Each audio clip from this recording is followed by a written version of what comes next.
Proclamación del Santo Evangelio según San Mateo. En aquel tiempo Jesús tomó consigo a Pedro, a Santiago y a Juan, el hermano de éste, y los hizo subir a solas con él a un monte elevado. Ahí se transfiguró en su presencia. Su rostro se puso resplandeciente como el sol, sus vestiduras se volvieron blancas como la nieve. De pronto aparecieron ante ellos Moisés y Elías conversando con Jesús. Entonces Pedro le dijo a Jesús: Señor, qué bueno sería que nos quedáramos aquí. Si quieres, haremos aquí 3 chozas, una para ti, otra para Moisés y otra para Elías. Cuando aún estaba hablando, una nube luminosa los cubrió, y de ella salió una voz que decía: Este es mi Hijo muy amado, en quien tengo puestas mis complacencias, escúchenlo. Al oír esto, los discípulos cayeron rostro en tierra, llenos de un gran temor. Jesús se acercó a ellos, los tocó y les dijo: Levántense y no teman. Alzando entonces los ojos, ya no vieron a nadie más que a Jesús. Mientras bajaban del monte, Jesús les ordenó: No le cuenten a nadie lo que han visto, hasta que el Hijo del Hombre haya resucitado de entre los muertos. Palabra del Señor. Gloria a ti, Señor Jesús. Recibimos la bendición con la palabra de Dios.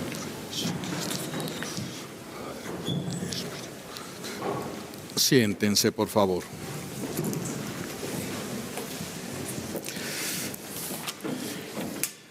El domingo pasado nos enseñaba Jesús a vencer las tentaciones.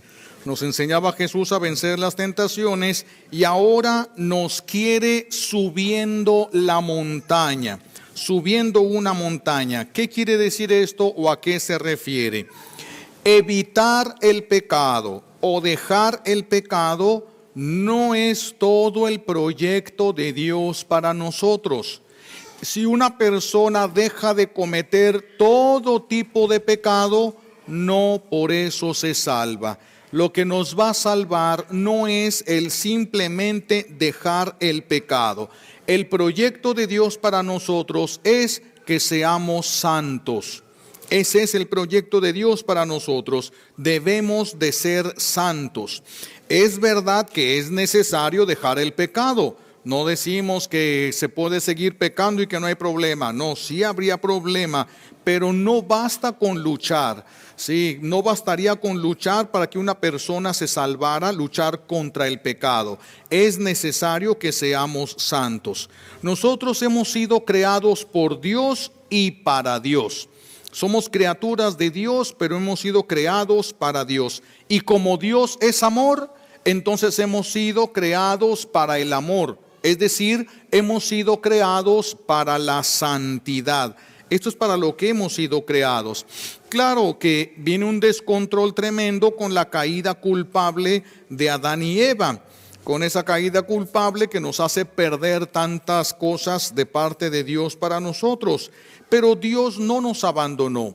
Dios no nos abandona después del pecado, antes bien envía a su Hijo Jesucristo para que su Hijo Jesucristo nos rescate. Jesús vence el pecado. Jesús vence el pecado y nos da los medios para vencer el pecado y ser santos. Porque son los dos elementos bases. Si una persona solo quisiera ser buscara la santidad de una espiritualidad donde llegara a la iglesia y empezara a hacer oraciones, se le tuerzan los ojos para arriba y empiece a parpadear y a parecer que todo está bonito. No. Hay que dejar el pecado y hay que esforzarnos por la santidad. Esforzarnos por la santidad. Dios nos ha dejado la gracia, nos ha dejado los medios para poder triunfar con Él contra el pecado, para poder llegar en Él a la santificación. Necesitamos ser santos. Jesús es el enviado del Padre. ¿Y cómo estamos seguros de que Jesús es el santificador enviado por el Padre Celestial? Hoy encontramos 3 testigos de una manifestación divina. Jesús lleva a Pedro, Santiago y Juan. No son cualquiera. Son Pedro, aquel que Dios le va a entregar las llaves de la iglesia, el que le va a dejar la autoridad sobre la iglesia. Es Juan, uno de los discípulos, uno de los apóstoles más santos que seguía a Jesús, igual que su hermano Santiago. Ellos escucharon, primero ven la transfiguración, es decir, Jesús deja ver algunos destellos de su divinidad. Ellos son testigos de eso, no son cualquier testigo. Además, estos tres testigos estuvieron dispuestos a dar la vida por lo que ellos decían, por lo que ellos vieron, por lo que ellos confirmaron. Así de que si dijéramos, no, pues a lo mejor nada más lo dijeron porque sí o lo dijeron para eso. No hubieran, si hubiera sido una mentira, no hubieran estado dispuestos a morir. Y menos los tres, alguno de los tres hubiera zafado, hubiera dicho no es cierto aquello, exageramos, quisimos ayudarle a Jesús. Nada de eso. Tan convencidos están de lo que vieron que entregaron su vida a la muerte cuando llegó el momento. Son los testigos que tenemos en la tierra. ¿Cuáles son los testigos que tenemos del cielo? Dios Padre habla. Dios, se escucha la voz del Creador, el que creó todas las cosas, hace otra vez oír su voz para decir, este es mi Hijo muy amado, en quien tengo mis complacencias. Escúchenlo, eso es una orden, no es una sugerencia, no es, ay, cuando tengan tiempo, ay, cuando quieran, ay, cuando hayan salido de problemas. No, eso es una orden. Este es mi Hijo muy amado, escúchenlo. Ellos van a escuchar esa voz de Dios Padre.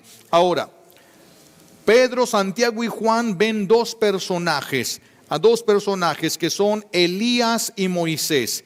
De pronto Jesús empieza a mostrar su divinidad. Ellos sienten como una luz intensísima. Esa luz les llega, ya no solo ven el cuerpo de Cristo, sino que están viendo su divinidad. Es que esto es maravilloso, esto solamente que lleguemos. Ustedes pueden buscar el amor más tierno que puedan encontrar en el mundo.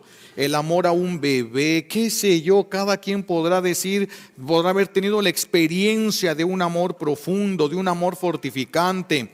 Eso es una sombra comparado con lo que Dios nos puede dar.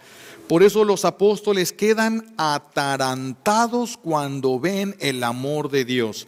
Cuando Dios deja mostrar algo de sí mismo, los apóstoles quedan atarantados. Por eso Pedro le dice, vamos a hacer 3 chozas, aquí estamos re bien, ya para qué nos vamos a otro lado. Ya no hay nada que buscar, esto ya es lo máximo. Hay que quedarnos aquí, vamos a hacer 3 chozas, una para ti, otra para Moisés y otra para Elías. ¿Quién le dijo a Pedro que era Moisés y Elías? Él tenía fotos, pero si no existían las fotos ni las pinturas, ¿quién le dijo a Pedro ese es Moisés y ese es Elías? La luz que salió de Dios, que nos abre el entendimiento, nos abre el corazón y el ser humano queda fascinado en Dios, más que fascinado en Dios. Y entonces Elías es el profeta mayor del Antiguo Testamento. ¿Y las profecías de quién hablaban? De Jesús. Moisés es al que Dios le dio la ley. Moisés representa la ley. ¿Y la ley de quién hablaba? De Jesús. Por eso la ley y los profetas están en diálogo, están en amistad, están en coordinación con Jesús. Vienen a platicar con Jesús ellos. Y entonces vemos como testigos a esos personajes del Antiguo Testamento, Moisés y Elías. Como testigos tenemos a Pedro, Santiago y Juan, que escucharon la voz de Dios Padre, que dio testimonio de que ese era su Hijo. El Salvador prometido a Adán y Eva, el Salvador prometido a Abraham, a Isaac, a Jacob y a todos, y del que hablaron todos los profetas del Antiguo Testamento. Ahora, hay otros signos que para nosotros no representan nada, pero para los judíos sí. Una nube que desciende y una voz que se escucha. Para nosotros no nos dice nada. Pero para los judíos les recuerdan cosas pasadas, antiguas. ¿Cuál? En el Sinaí descendió una nube y cubrió el cerro, el monte, cuando Moisés estaba arriba, iba a recibir las tablas de la ley. Y se oyó una voz y truenos, se temblaron las piedras, se desgajaron los árboles y todo el pueblo cae de rodillas cuando ve aquella tremenda manifestación de Dios. Y Pedro, Santiago y Juan son judíos, son israelitas, entienden y conocen lo que está pasando. También en el arca de la alianza descendía una nube que el pueblo de Israel le llamaba Shekinah. Esta nube era la presencia de Dios en medio de su pueblo. Pues así de que se juntan todos estos elementos para hablarnos, para confirmarnos, para tener nosotros la certeza: Jesús es el enviado de Dios nuestro Padre para nuestra salvación. Es el enviado. Él es ahora Dios con nosotros. Pero solamente vamos a tener el testimonio de Monte Tabor, cuando Jesús subió y se transfiguró y dejó ver un poco de su divinidad allá. No, también tenemos unos, diríamos, nuevos Monte Tabor, donde Dios ha manifestado en nuestro tiempo su presencia y su gloria divina. ¿Cuáles son esos nuevos Monte Tabor? Los milagros eucarísticos. En los milagros eucarísticos el Señor ha dejado ver un poco de su gloria, ha dejado ver un poco de su poder, transformando esa materia en otra completamente diferente, cambiando la materia de pan en carne y la materia de vino en sangre. Esto lo vemos en el milagro de la transubstanciación todos los días en la Santa Misa, pero también ha habido momentos en los que hostias consagradas se convierten en carne o empiezan a sangrar y empiezan a gotear sangre. Y es el mismo tipo de sangre que está en la sábana santa, es el mismo tipo de sangre que está en el manto que la Verónica, con el que la Verónica enjugó el rostro de Jesús. Es el mismo tipo de sangre. Yo he estado personalmente en lugares donde la Virgen, en una imagen pequeña cubierta con un copón así de cristal, empezó a sudar aceite. Se dice sudar porque no sabemos cómo se pueda decir. Y le empezaban, de repente caían gotitas de diferentes partes del cuerpo de aceitito. Le pusieron un plato y allí íbamos viendo cómo se iba llenando de aceite ese plato. Y también he estado donde la Virgen, las imágenes de la Virgen han llorado sangre. En una parroquia cerca de Roma, Civitavecchia, no tan cerquita, pero por ahí, con un sacerdote amigo, en ese lugar, ahí está la imagen de la Virgen y las marcas cuando estuvo llorando sangre. Estuve también y me tocó ver, estuve presente en Bolivia, donde hay un rostro de Jesús hecho de yeso, que empezó a lagrimear también sangre de los ojos, desde los ojos le salía sangre y le hicieron surcos. Le hicieron surcos en esta parte de aquí y se analizó todo. Ricardo Castañón se encargó de hacer todos los estudios, análisis, y todo resultó ser un milagro extraordinario. Así de que Dios todavía sigue hablándonos desde los nuevos Monte Tabor diciendo: aquí estoy, yo soy y aquí estoy y soy Dios y puedo hacer esto todo. Entonces, ese Dios que ha venido y que se quedó con nosotros nos quiere regalar la gracia de poder dejar el pecado y de poder ser santos, de poder alcanzar o recuperar la capacidad de amar que perdimos con el pecado original. Recuperar la capacidad de amar, pero de un amor santo. Todo lo demás no es de Dios, ni le importa, ni nos acerca a Dios. Esos amores obsesivos, de dependencia, codependencia, esas cosas son inútiles, ¿verdad? Nomás nos hacen perder el tiempo. Entonces, Él viene y nos regala la gracia para poder dejar el pecado y querer ser santos, poder llegar a ser santos. Porque el pecado nos debilita, por eso hay que dejar el pecado. El pecado nos debilita, el pecado nos confunde, el pecado crea adicciones fuertes. El pecado nos hace parecer o nos hace quedar como los animales. Los animales tienen la mirada fija sobre la tierra. ¿Cuándo han visto un animal que esté viendo las nubes? ¿Cuándo han visto un animal que quiera ver más allá de las nubes y se ponga a orar? ¿Quién ha visto un animal así? No lo hay. Y el ser humano que no ora se hace animal. Entonces ahí sí pueden ver animales de esos. Podrían ver en la calle muchos de esos. El ser humano que no ora no le queda de otra más que esa transformación hacia a lo animal, porque entonces desarrolla el instinto y no el espíritu. Desarrollaría el instinto y no el espíritu. El bautismo entonces nos va a dar las gracias que necesitamos. ¿Y cuáles son esas gracias que necesitamos? Pues primero necesitamos querer ser libres. No todas las personas quieren ser libres. No todas las personas. Imagínense a un muchacho de 18 años que lo meten a la cárcel y a los 70 años le dicen, ya puedes irte. ¿A dónde se va? Toda su vida ya está en la cárcel, afuera ya no tiene a nadie, no hizo una familia, ¿qué sale a la calle? Igual nos puede pasar a nosotros en el pecado. Nosotros, ¿quién de aquí podría decir ahorita, yo sé que podría vivir sin el pecado? Mis hijos, si pudiéramos ya vivir sin el pecado, ya no lo cometeríamos. Ya no lo cometeríamos. Tan no podemos vivir sin el pecado que lo seguimos cometiendo. Entonces, el efecto de la gracia de Cristo en la cruz rompe las cadenas. Hagan de cuenta una cárcel. La gracia de Dios desciende, rompe la cadena, abre la puerta, pero eso no me hace libre a mí.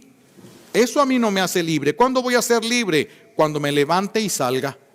Entonces voy a ser libre. Si no, voy a ser un preso con la reja abierta. Es todo lo que voy a hacer.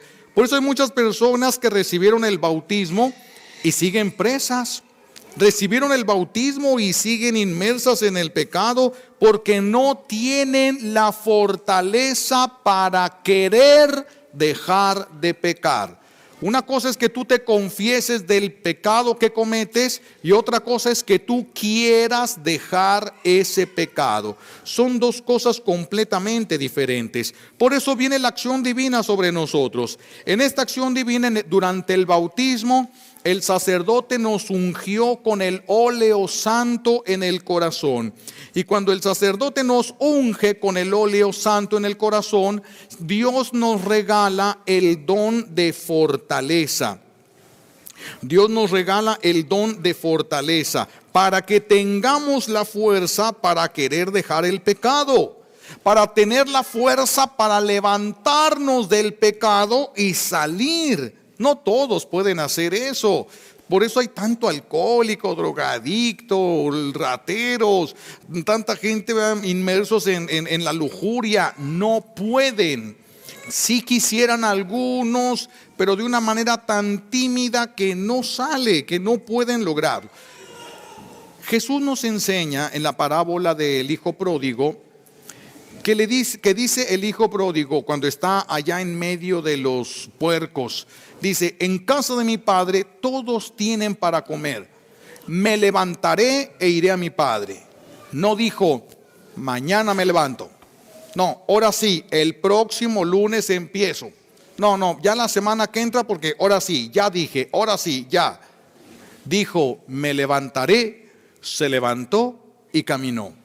Eso es lo que Dios quiere, eso es lo que Dios espera de nosotros, pero necesitamos fuerza. ¿Por qué? Porque en ese pecado es donde descansamos, donde nos fugamos del estrés, donde nos refugiamos del dolor. Dejar esos refugios que tenemos para ir a algo mejor que todavía no conocemos bien, cuesta. Necesitamos para esto el don de fortaleza que recibimos cuando es ungido nuestro corazón el día de nuestro bautismo, para poder levantarnos de los vicios, de los gustos malos, de las costumbres que nos alejan de Dios, ¿verdad? Y no solamente tenemos que levantarnos y caminar, como nos enseña Jesús hoy, hay que subir. Entonces no solamente levantarte y caminar. Yo tuve la gracia de estar en el monte Tabor donde se hizo la transfiguración, no ese día. Después, yo me toqué en un viaje que fui por allá a Jerusalén, cerca de Jerusalén, fui al monte Tabor. Llegábamos, es un monte, es bastante alto, por eso dice la palabra de Dios, un monte elevado. Y entonces llegamos en un camión y nos bajan porque es tan delgadita la carretera para subir y gira alrededor del monte que se sube uno como en combis, como en lo que le llaman aquí calafias, camioncitos chiquitos para que puedan subir porque es bastante pesado. Y a nosotros nos subieron. Yo pensé que íbamos a ir caminando. Cuando vi todo lo que tardó el camión, pues con razón dije, pues aquí nos hubiéramos llevado horas, y como está el camino y todo, quién sabe. Pero cuando llegué yo arriba, sí pensé yo, lo que me hubiera costado llegar caminando con la panza de pulquero que me cargo, llegar hasta acá, dije, lo que me hubiera costado llegar hasta acá arriba. Y luego me acordé de Pedro, pobre Pedro, porque ese sí está más dado que yo, ¿verdad? Es decir, le gustaba alimentarse. Lo que le costaría a Pedro llegar hasta arriba, a Jesús no le costó, pero Jesús llevaba una vida disciplinada. Nosotros llevamos una vida desordenada, por eso todo nos cuesta trabajo. Todo lo bueno nos cuesta trabajo, todo lo malo, eso no nos cuesta trabajo, pero lo bueno sí nos cuesta trabajo. Entonces, para llegar a donde se da el encuentro con Dios, la experiencia de Dios, tenemos que subir. Y para subir hay que dejar todo lo demás abajo. Por eso el subir tiene todo un significado. Jesús nos dejó toda una enseñanza con esto.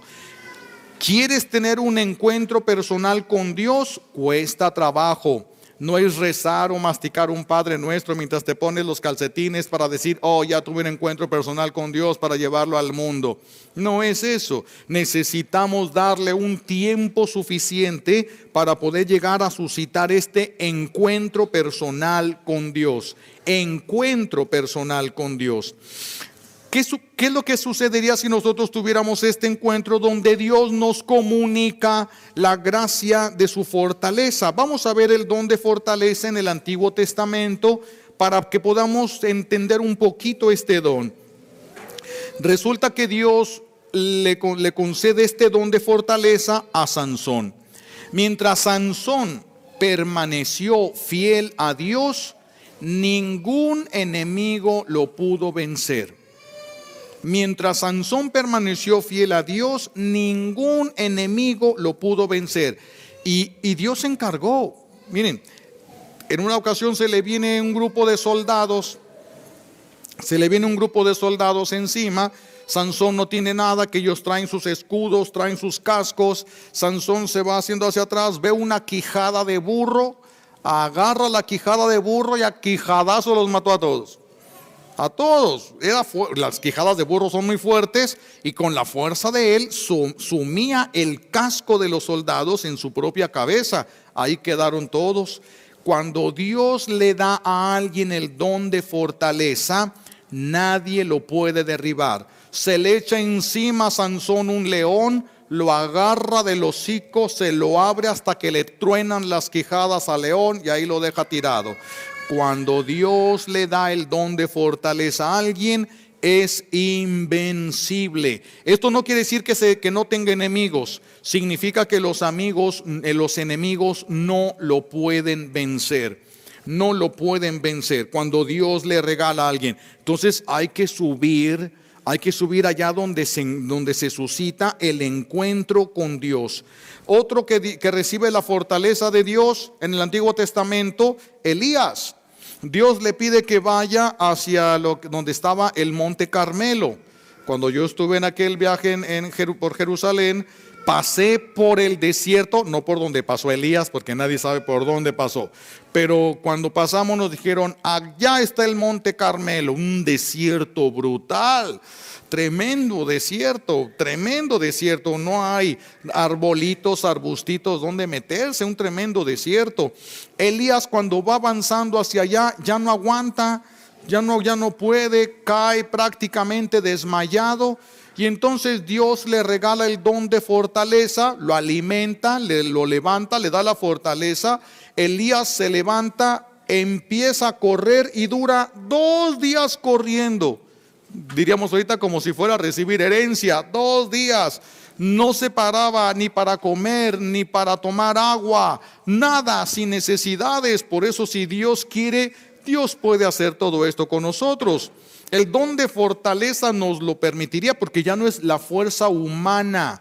Sansón no tenía una fuerza humana, tenía una fuerza sobrenatural que venía de Dios y era superior a la fuerza de todos sus enemigos.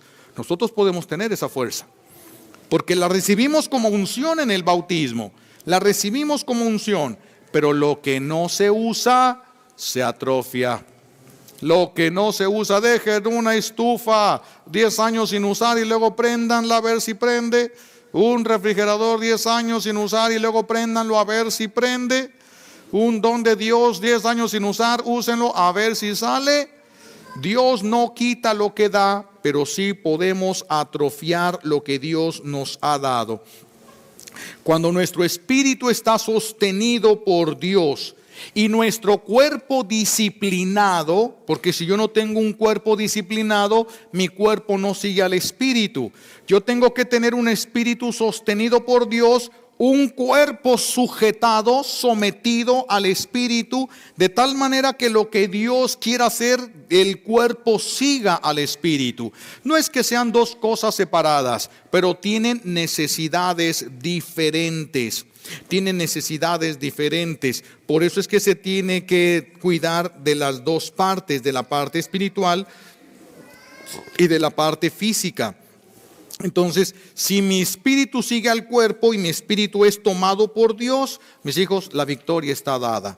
La victoria está ya dada, ya está regalada. Pero si yo alimento mi cuerpo más que mi espíritu, mi cuerpo no me va a dejar. ¿Cuántas cosas dejamos nosotros para después? Mañana empiezo, mañana hago esta tarea, mañana sí me levanto, mañana sí, y llegan mañanas y mañanas y mañanas hasta que se te van todas las posibilidades, hasta que pierdes todo, porque no hay una disciplina allí. Necesitamos un cuerpo disciplinado, necesitamos retomar el control sobre nuestro cuerpo.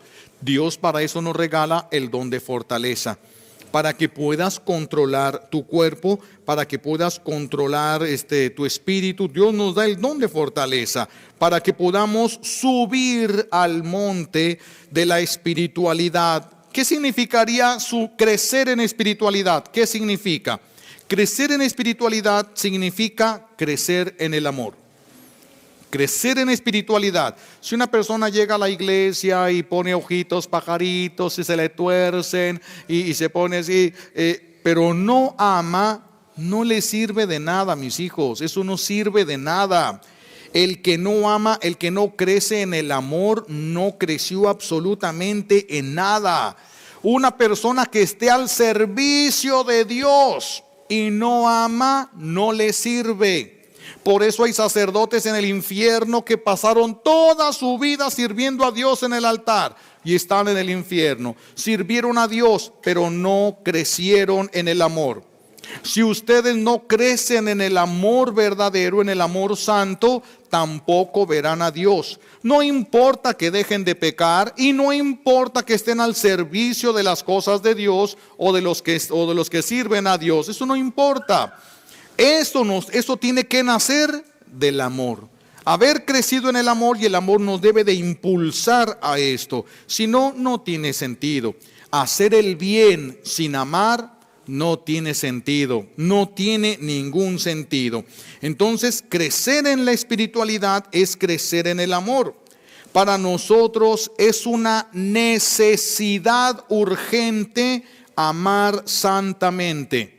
Amar santamente.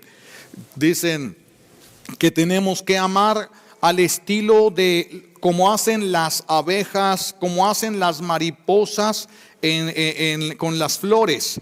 Les toman la miel sin hacerles daño. Y en lugar de hacerles un daño, les benefician. Porque las abejas, las mariposas, se llevan el polen de otras flores, lo van pasando de flor en flor y con esto van fertilizando a las demás flores. Entonces sí es verdad que les quitan la miel, pero no les hacen daño. Así debe ser nuestro amor. Cuando nuestro amor es diferente, es obsesivo, es dependiente, es agresivo, ya no es de Dios, eso no te lleva al cielo, no te lleva a la realización, no te lleva absolutamente a ningún lado. Y podríamos correr el riesgo de servir mucho sin salvarnos. Porque aquí no se trata nada más de el hacer cosas por Dios. Aquí se trata de que crezcas en el amor y del amor vengan las iniciativas, del amor venga el deseo de corresponderle a Dios. De ahí sí tiene que venir y eso sí tendría sentido. Eso sí tendría sentido. Por eso repito, para nosotros es una necesidad urgente crecer en el amor. Crecer en el amor es una necesidad urgente. Cuando nosotros empecemos a amar según Dios quiere, cuando nosotros empecemos a amar, va a empezar nuestra propia transfiguración, nuestra transformación. ¿Por qué? Porque cuando yo vaya creciendo en el amor, es porque Cristo está creciendo en mí. Solamente así puedo crecer en el amor santo, porque yo no lo tengo. Cuando Cristo vaya creciendo en mí, y entonces si los que me rodean, cuando vengan a mí, se encuentran a Cristo, ¿sí? Si se encuentran el amor de Cristo en mí, entonces van a saber quién vive en mí. Si yo voy a ustedes y lo que me encuentro es violencia, ya sé quién vive en ti. Si yo voy a ti, lo que me encuentro son chismes, ya sé lo que vive en ti. Si yo voy contigo y lo que encuentro es crítica, ya sé lo que vive en ti. Si voy contigo y lo que encuentro es el amor de Cristo, ya sé quién es el que vive en ti. Porque se nota, sale de nosotros, no podemos ocultar de aquello de lo que nosotros nos estamos llenando. Por eso, el que se llena de Dios empieza su transformación, empieza su transfiguración. Y la gente viene y cuando ve a esa persona se encuentra con Cristo. ¿Por qué? Porque está esta persona llena de Cristo, llena de Cristo. No podemos crecer en el amor solo sirviendo. No se crece en el amor solo sirviendo. Hay gente muy servicial, no por eso ha crecido en el amor. Se crece en el amor solo en la presencia de Dios.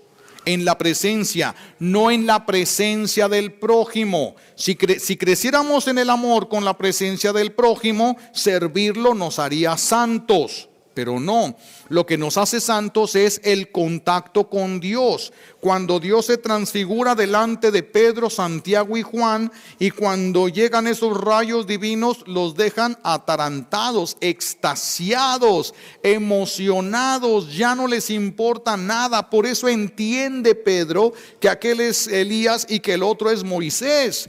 Pedro lo entiende. ¿De dónde sacó esa información? De la luz que viene de Dios. De la luz que viene de Dios. Por eso les decía al principio, si ustedes agarran el amor más tierno que han tenido en su vida, el amor más tierno que hayan tenido en su vida es nada en comparación del amor de Dios. Por eso el amor de Dios se va a disfrutar en el cielo de una manera inimaginable para nosotros. Si alguien puede disfrutar del amor de su esposo, de su esposa, de sus hijos, qué sé yo, de cualquier cosa, si puede disfrutar de ese amor, no puede darse una idea ligerísima de lo que es el amor en el cielo. Una idea, porque las cosas de la tierra no reflejan completamente las del cielo. Hay que estar en la presencia de Dios, hay que dejar las cosas abajo.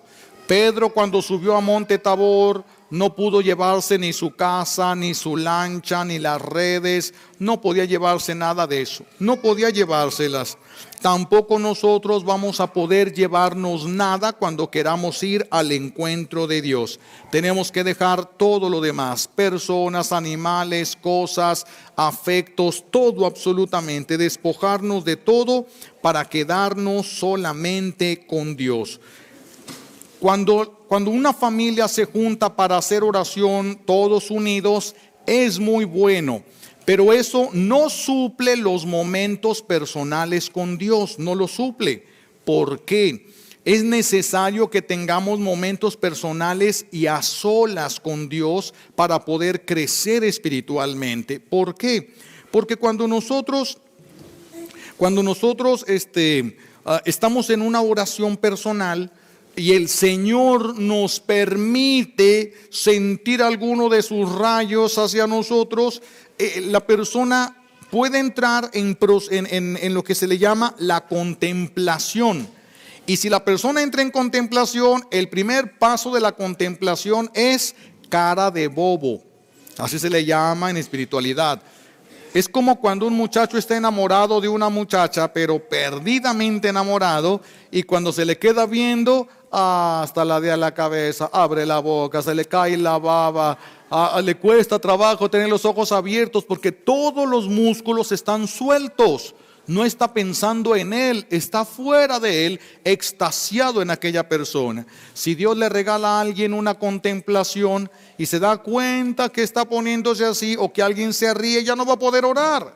Por eso qué mejor que tener esos momentos a solas con Dios.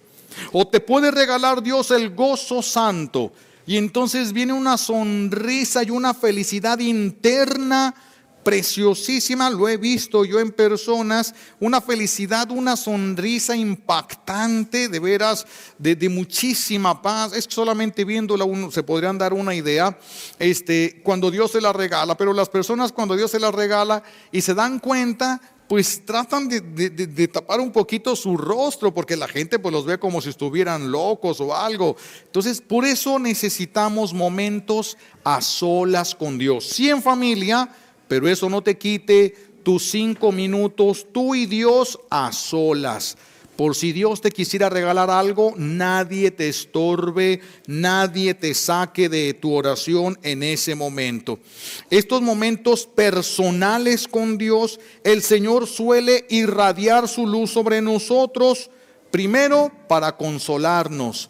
Por eso la persona se siente tan a gusto después de la oración, aunque sigue teniendo los mismos problemas de siempre, porque el Señor con su luz llega a consolarnos. Esto es fuertísimo. Hay un testimonio, ¿verdad?, de una familia donde a los parientes los agarraron y los metieron a la cárcel. Pero esta familia, a su esposo, la señora y sus hijos se mantenían en oración constante, y cada semana ofrecían una santa misa, y todos iban a la santa misa, comulgaban y todo. Cuando salió de la cárcel años después, él platicó que todo entre semana, un día a la semana, hacían algo que no hacían con los demás presos. A él lo sacaban a un patio, le quitaban las cadenas y lo dejaban caminar y tomar sol. Solamente el momento que duraba la santa misa de la familia. ¿Cómo sería eso? ¿Quién sabe? ¿Sería real o sería visión? ¿Será que Dios se lo concedió en espíritu, en cuerpo? ¿Quién sabe? Después ellos supieron, esos eran los días que él recibía consuelo, y por eso no se quitó la vida en ese lugar. Esto es cierto. Esto es cierto, esto nos transmite y podemos transmitirlo también nosotros a los que nos rodean. Por eso es que tenemos que tener estos momentos personales con Dios. Nuestro buen Dios no hace cosas inútiles ni dice cosas inútiles. Si dijo, este es mi hijo, escúchenlo, es porque tenemos que escucharlo.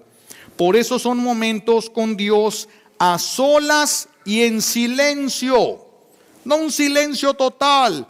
Puedes hablar alguna cosa, preguntar alguna cosa, exponer alguna cosa, pero la mayor parte de ese tiempo, aunque fuesen 5 minutos, la mayor parte en silencio.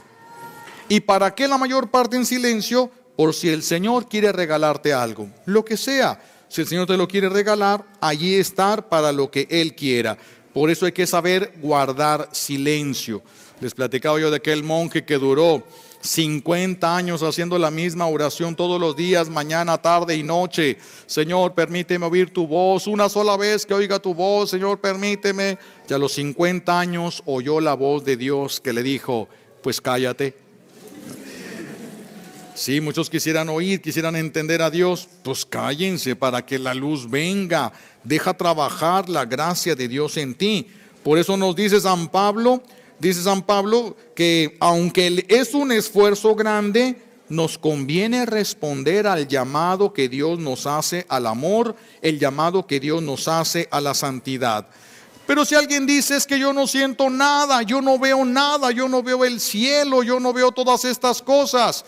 ¿Qué vio Abraham? Díganme ustedes. ¿Qué vio Abraham? Dios le prometió que iba a ser padre de una descendencia innumerable. ¿Cuántos de sus hijos vio? Uno. Pero creyó que Dios podía cumplir sus promesas y hasta la fecha se las está cumpliendo. Por eso también nosotros nos llamamos hijos de Abraham, el padre de todos los que tienen fe en el verdadero Dios. En el verdadero Dios. Así es de que no piensen que porque no sienten, que porque no ven lucecitas, que porque no, independientemente de eso, nosotros sabemos que Dios puede cumplir sus promesas. Dios puede cumplir sus promesas. ¿Qué les voy a pedir que hagan de tarea, que trabajen en esta semana? Sencillísimo, va a ser todo en cuanto a la oración. En cuanto a la oración. Les pediría los que estén bien casados por la iglesia para que puedan tener la gracia, con que hagan esto en oraciones. Pueden hacerlo antes de quedarse en silencio y les va a ayudar mucho. Hacen la señal de la cruz en su corazón, porque el día de nuestro bautismo recuerden que nos pusieron el óleo santo.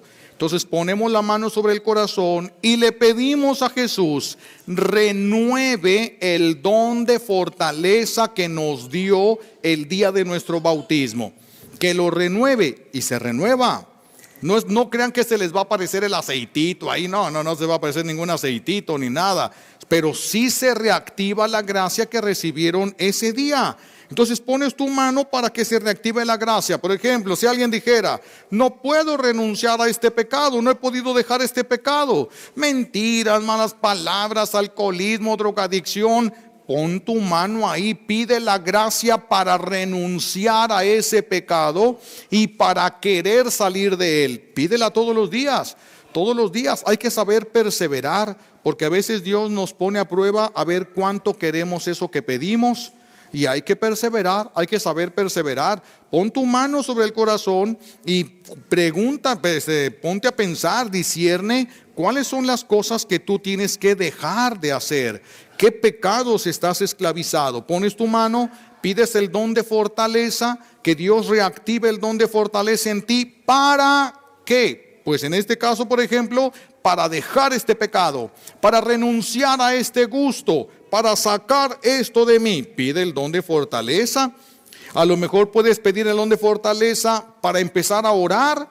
Alguien que dijera, es que a mí me cuesta un trabajo orar, y es que nomás rezo y luego me viene un sueño insoportable, nada más llego a la misa y pues se duermen. Creo que aquí ahorita me quedan 2 despiertos. Nomás llegan a misa y se duermen. Bueno, pidan el don de fortaleza. Es que si no lo usan se atrofia. Y ahí está, rescátenlo, ahí está en ustedes. Lo que Dios da no lo quita, solo se puede llegar a atrofiar, pero lo que Dios da no lo quita. Ni siquiera lo que le dio al enemigo de Dios cuando era ángel bueno y se rebeló, no le quitó Dios lo que le dio. Tampoco a nosotros nos va a quitar este don que necesitamos. Entonces pueden pedir el don, el de fortaleza, para poder dejar lo que tengan que dejar para orar. Pídanlo. ¿En qué se tienen que disciplinar en su vida? Pídanlo, pongan su mano. Tienes un hijo que está cayendo en violencia, que está cayendo, ponle la mano. Si están en gracia. Si no están en gracia, no le pongan la mano porque los dejan peor. Pero si están en gracia, pongan la mano sobre el corazón, reclamen la gracia del don de fortaleza en él, pero digan, para que se aplique aquí, y también lo que Dios quiera, porque a veces nosotros no alcanzamos a ver la verdadera necesidad, solamente vemos algunas cosas, pero no alcanzamos a ver siempre todo. Entonces, la fortaleza para poder orar, la fortaleza para poder perdonar a quienes no soportas. Pon tu mano en el corazón, pide que se active la gracia y haz una lista de las personas que no puedes amar, que no puedes perdonar. Son dos cosas diferentes. Hay personas que no odiamos, pero tampoco amamos. Si no puedes perdonarle, pide para esas personas el don de fortaleza para poder perdonar. Y si esa persona no la amas, pide el don de fortaleza para poder amar a todos los que Dios ama. Porque uno solo que no ames, tu unión con Dios ya no es perfecta. Uno solo que tú no ames, ya empezó un proceso de envenenamiento personal.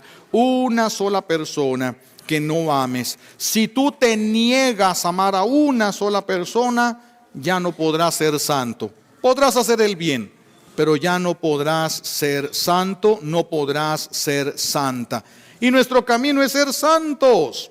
Vamos a tener que pasar por muchísimos problemas. Para eso tienes un don tan excelente como este, el don de fortaleza, para que puedas levantarte y no solo caminar, subir montaña arriba y llegar hasta donde los demás no hubieran podido llegar por sus propias fuerzas, pero sí con las de Dios. Eso es a lo que estamos siendo llamados nosotros. Eso es. Y para terminar, quiero poner un ejemplo que nos ayude. Dicen que hicieron un concurso de animales que volaban, a ver quién volaba más alto, y pues vinieron muchísimos animales y hasta algunos insectos llegaron allá al concurso, y entonces pues empiezan las gaviotas volando y luego empiezan las palomas y cada quien se esforzaba para llegar más alto y todos van pasando, y pues le toca el turno al águila real. No, pues abre unas tremendas alas, imagínense 2 metros de largo las alas. Es impresionante, por eso ni siquiera aletean, nomás agarran las corrientes de aire, se eleva, ni siquiera se alcanzaba a ver aquella tremenda águila, y bueno, y baja, y bueno, pues la premiación, y pues ya todos bien celosos, vean, no, pues sí, ya sabíamos, yo no sé para qué venimos, ya sabíamos que iba a ganar el águila, pues ya para qué, y todos bien enojados, y salen los jueces, pues la que ganó el concurso es la Catarina. ¿Saben cuáles son las catarinas? ¿Verdad? Las bolitas esas con puntitos que andan en las flores. Todo el mundo, ¿qué? ¿La Catarina? Sí, la Catarina es la que ganó. Pero si nosotros vimos el águila hasta allá arriba. Dicen los jueces, sí, pero cuando el águila iba a despegar, la Catarina se le subió aquí. Y llegó hasta arriba. Iba arriba del águila. La Catarina iba arriba del águila. Con sus alas nunca hubiera llegado allá, pero con las del águila sí. Es lo que dice Jesús. Con tus fuerzas no llegas a ser santo, con tus fuerzas no puedes llegar a perdonar, con tus fuerzas no puedes llegar a amar, pero con las de Él sí. Pídeselas, pídeselo, no debemos ser tan soberbios como yo sí puedo. Yo sé que, no, dejen esas tonterías porque hay cosas que nos superan. Hay personas que no podemos perdonar, que no podemos amar. Nunca vas a llegar a ser santo, nunca vas a llegar a ser santa así. Y si no nos va a llevar lo que hacemos a ser santos, ¿para qué hacerlo? ¿Para qué hacerlo? ¿Para qué perder el tiempo? ¿Para qué perder el tiempo? Pidan la gracia esta de la oración, la fortaleza en la oración, poder quedarte orando aunque tu cuerpo se esté rebelando y quiera hacer 1000 cosas aunque sean buenas, poder quedarte donde tienes que estar. Un día llegará un consuelo divino. Uno, mis hijos, un consuelito divino que Dios te regalara, ya no te va a llenar la tierra en lo absoluto. Lo peor que te va a pasar es seguir vivo y no llegar allá con Dios para seguir disfrutando de esa pizguita que el Señor te regaló.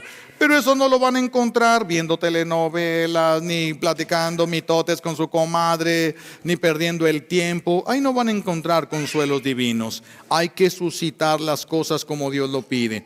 Hagan lo que la Catarinita esta, que fue más inteligente que todos los demás. Y le pedimos a Dios Padre las gracias que necesitamos por los méritos de Jesucristo en la cruz y por la poderosa intercesión de la Santísima Virgen María al pie de la cruz. Alabado sea Jesucristo.